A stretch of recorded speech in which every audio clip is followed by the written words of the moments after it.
Welcome, everyone, to the Shut Up and Work podcast. I am one of your lovely hosts, the coach. Along with me is SJ and the Riffa. And we got a great show lined up for you today. With that being said, if nobody else have anything to add, we'll go ahead and get right into it. So I hope you guys watched the little video that everybody was in an uproar about a week ago.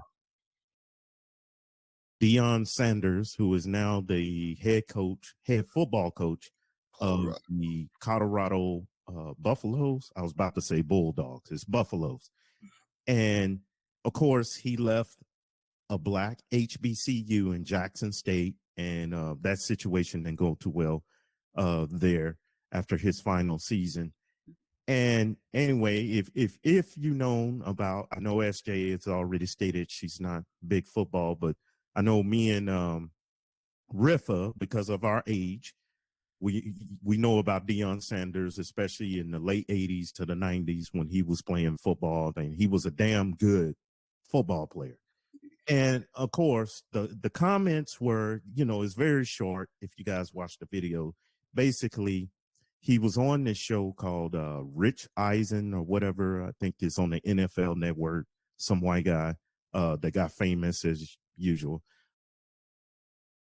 We don't have to go down there. Y'all know, right. Y'all know where I'm alluding to. Anyway, so part of the questions that were asked from the host, Rich Eisen, to Deion Sanders is that how do you recruit players? Well, Deion begins to explain that most of his players that he recruits on the offensive side of the ball, especially his quarterbacks, he looked for them to be in the two-parent household. They have a 3.5 GPA or higher, and, things like this. And he kind of threw in the words because they need to know how to think. He wants somebody back there that can think, that makes good decisions, stays out of trouble. He's saying all these dog whistle words, okay? Then the next question comes up. What about the defensive side of the ball? And Deion Sanders busts out and says, key dog whistle words. Well, I'm looking for the guy who's on free lunch at school, meaning his parent doesn't have no money. Single mom, another dog whistle word, and he's got to take care of the family. He's got to get mom and the rest of the family out of their situation, meaning dog whistle for hood, right? So y'all know what this is leading to, right? I don't like it. Yes. And so I don't think what he was explaining, I don't think that part was a bad thing, but Rich Eisen, the host, and of course, his production team or his people that were around, which were white guys, when Deion said free lunch, single mom, when he started saying these dog whistle words, they all bust out laughing and started laughing hilariously. Even though Deion was still on there trying to explain with a straight face, they were just, damn near falling down on the floor, cracking up. They thought this shit was funny. So, of course, this causes an uproar because, again, it's the dog whistle language, the code language, as I've alluded to or explained to you guys before. One hand, you're saying this guy needs to come from this type of household, which means certain type of family, certain type of people.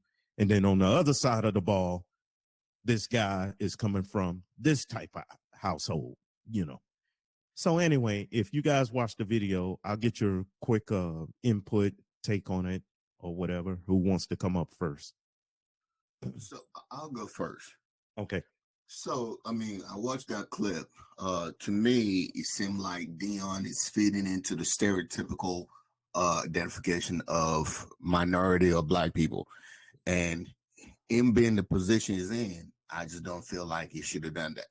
Because, in the locker room, we talk, you joke about stuff.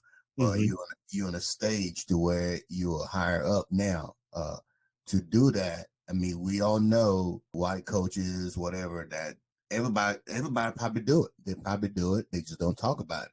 Right. But the fact that he's saying that, it's one of those. If somebody else with a different color skin had said that, everybody be like, "Well, cancel him." So to me, I felt like he shouldn't be fitting into the typical identification of black people or minorities or people without two parents in their house and stuff like that. You should focus on how they play. The background. I mean, background people could change. You could have somebody that has an awesome background, two dad, two whatever.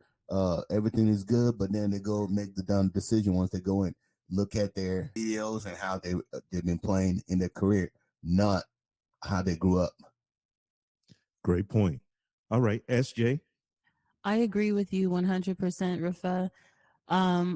To me, what Deion is doing is he is emulating the attitudes and the stereotypes of his white masses or coaches, whatever you would like to call them.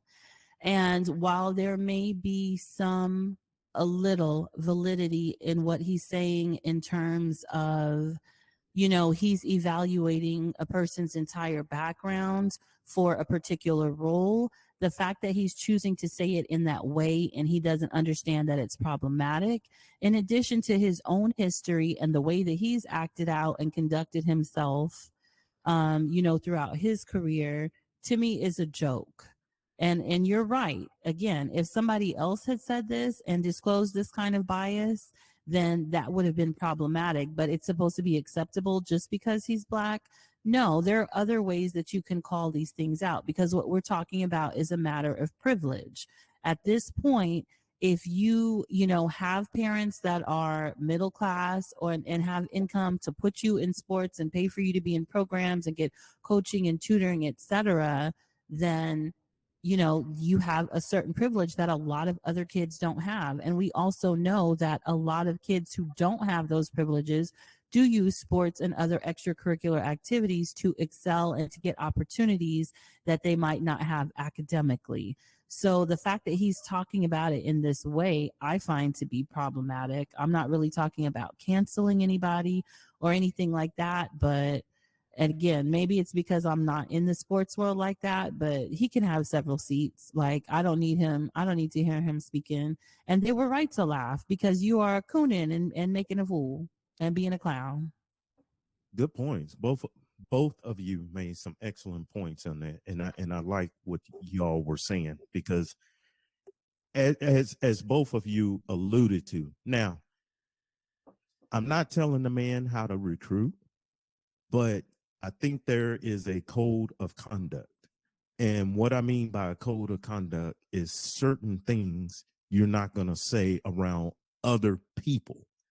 And I think as I hate to say this, but as black people as a whole, that's something we need to understand, especially when we get a bigger platform, is certain things we ought to do and conduct ourselves when we are around other people. Because as SJ just alluded to, they're probably not only just laughing at what Deion is saying, they're probably laughing at him too.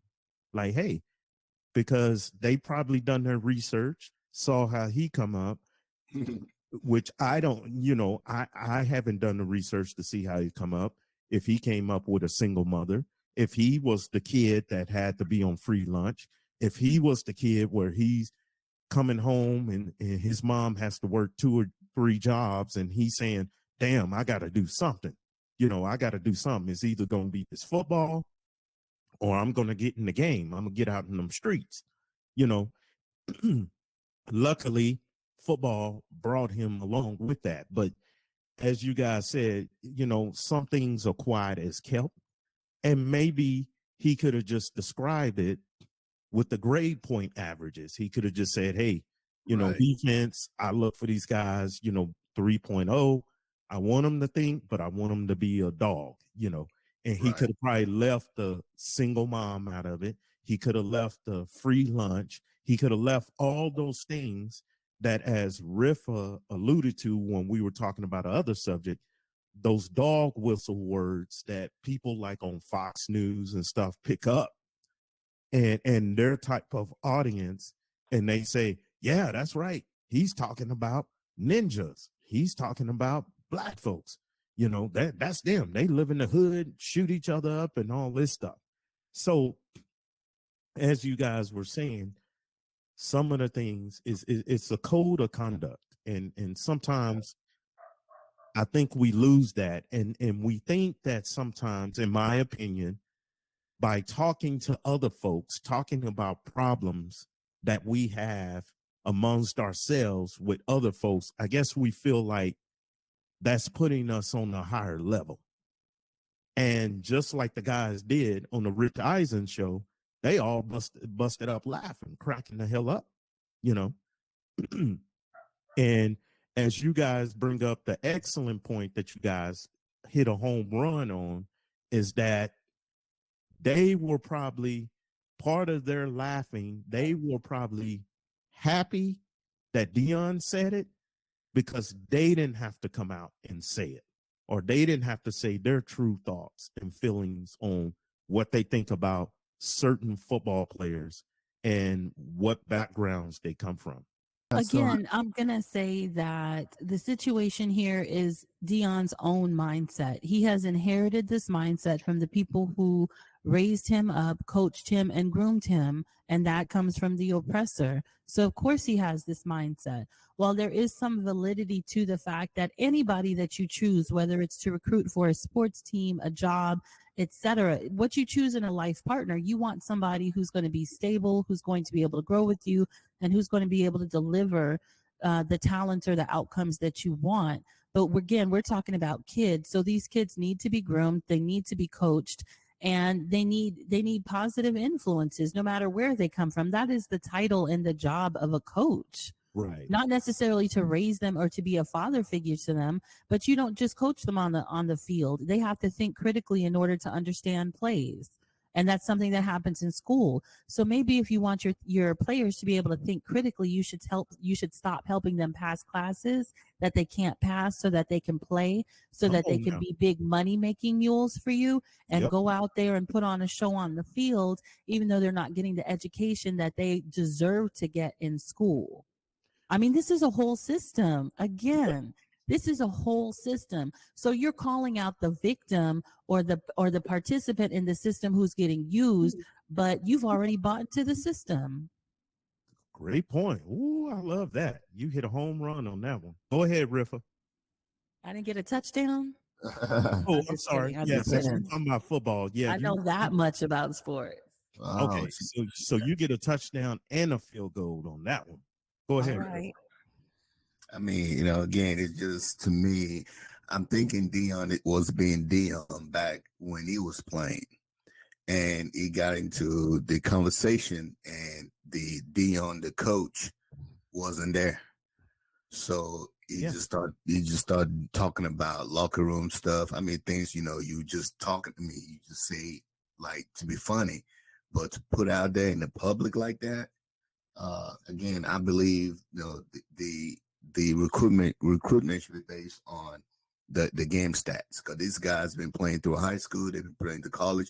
Look at their stats, look at the way they play. Then you decide. Well, then once you get them in, then things they might need to work on. Then as a coach or whatever, they work on helping them with that.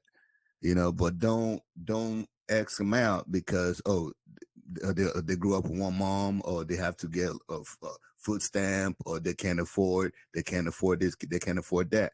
They made it somehow for you to even look at them to begin with. So don't disqualify them because your personal belief on how they grew up. Oh, well, he wasn't disqualifying the guys that that were on food stamps or free lunch. He wasn't disqualifying them. Well, he's saying that's what he looks at. On certain side of the ball. He was saying he looks for the guys who, like a defensive player, he looks for those type of things, that somebody that's really struggling. But what he looks for that game. Yeah, but go ahead. But he's doing that. So if that's what he's looking for, he's disqualifying other people because they're not meeting that criteria that he's putting out there. Yes, some slaves are good for the house and some slaves are good for the field. Right. And some slaves are good for studying and other slaves, their line should be ended. Absolutely. Ooh, that's right. Boy, you cutting deep on that one. God, you just came through with a ninja sword and just shing, shing, shing. Wow. Ooh, you just Well, that's the attitude. He doesn't realize how much that he has played into this. Yeah, right.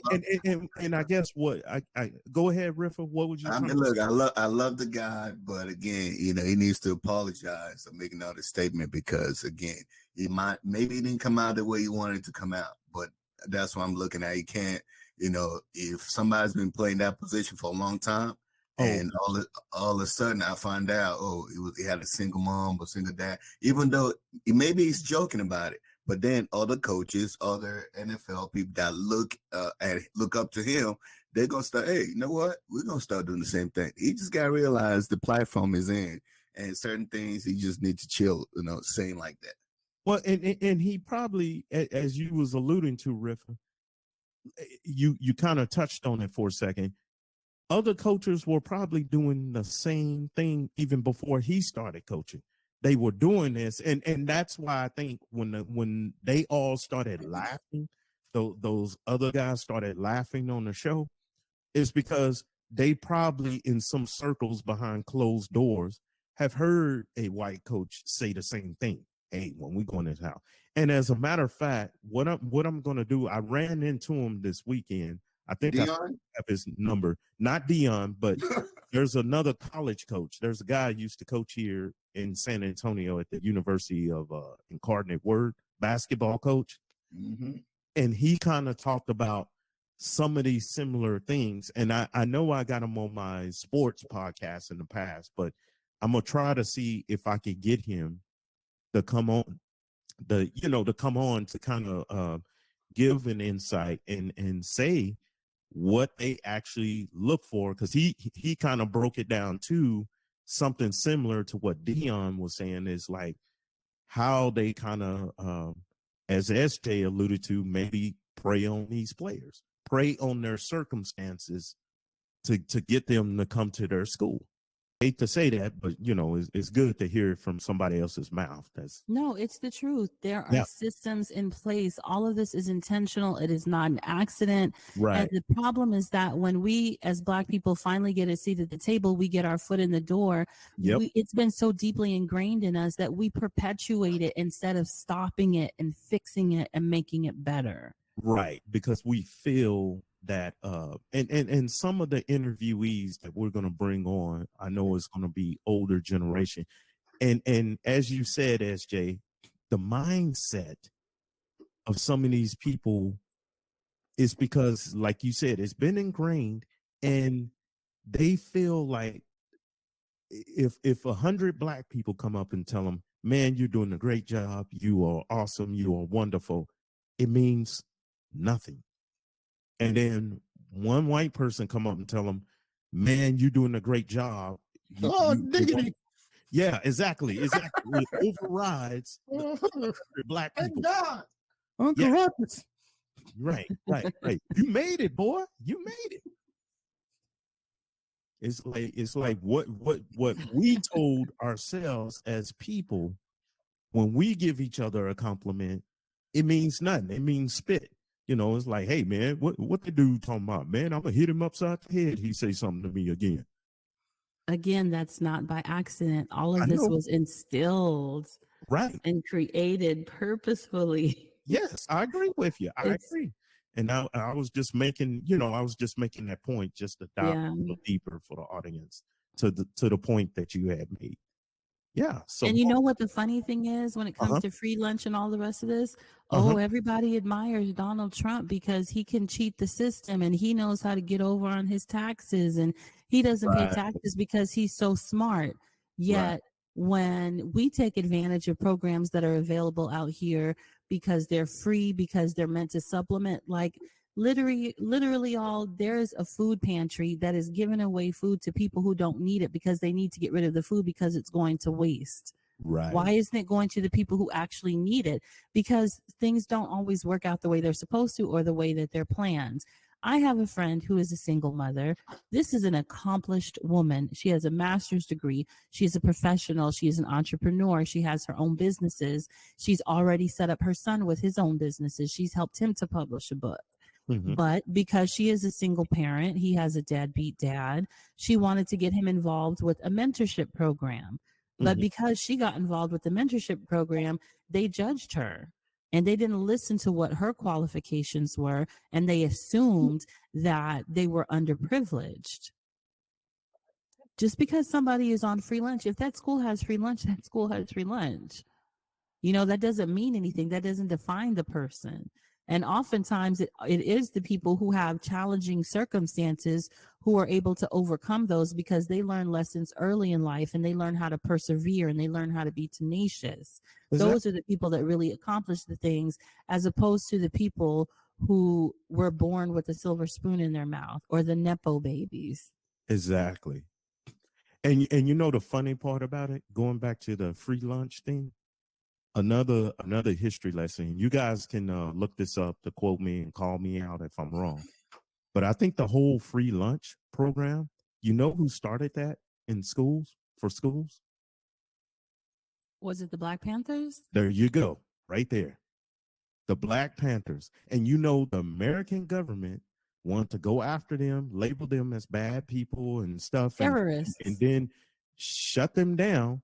But then right after they shut down the Black Panther, guess what started happening in the schools all across the country? Oh, let's have free lunch for the kids that can't afford it, or reduce lunch. Funny, isn't it? Funny. You just have to laugh. But we'll go in that topic another day. So what do y'all feel? Y'all feel with this how let's just label it like this. From what Deion is saying, do y'all feel we need to shut up and work on this? Do you feel we're going to come across this topic again from some other coach or some other team or a high school or something in that nature? I think we're going to come across it again and again. Okay, so should we shut up on it or work on it? Work on it. Okay. I said work on it, because again, it's one of those to where we need to start addressing stuff like that and calling people out, because if you don't stop it, right, and nip it, then it's going to continue. Somebody should have said that to Donald Trump and nip it before it got into the situation it's in right now. Right. Understood. All right. Well, everyone, that concludes the Shut Up and Work podcast. Unless anybody else got something to say or want to give a shout out to anybody. Thanks for the great conversation, guys. I'm sorry if I keep. Shout out to my baby mama. Oh yeah, you got like 12 of them, don't you? I love them all the same. You got all those kids on free lunch. Yeah. That's perfect. You have a whole football team. I know, right? I know. Plus the kicker. But anyway, hey, people, if you help us out, if you love what we do, please tell a friend, tell your family member, like, share, subscribe, comment. And also, we are trying to push an audience. We are trying to get to 5,000, hopefully, before the end of this year.